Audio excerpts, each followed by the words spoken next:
अरिया मावा की डलिया बैठल चिरैया बोले हो आजू घरवा सजना अइहे हो आजू घरवा सजना अइहे हो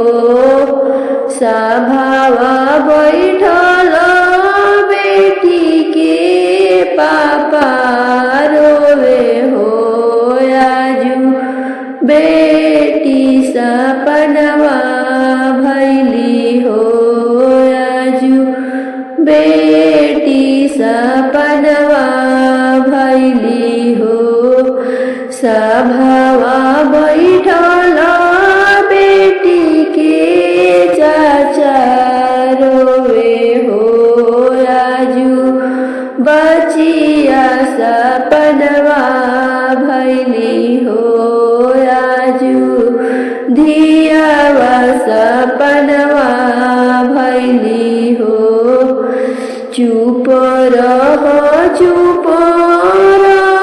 हमर पापा हो आजू पापा सुचितवा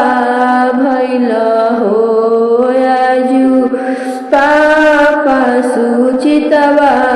भैल हो चुप रहो हमर चाचा हो आजू चाचा सुचितवा भैल हो आजू चाचा सुचितवा भैल हो दुआरे बैठल बेटी के भैया रोवे हो आजू बहिनी पराया भैली हो आजू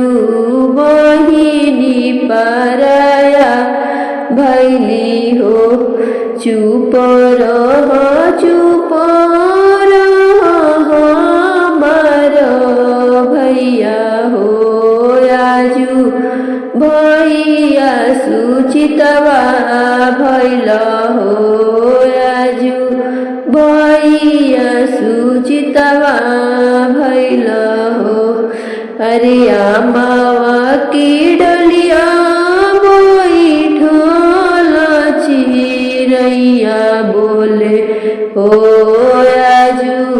घरवा सजना अइहे हो आजू घर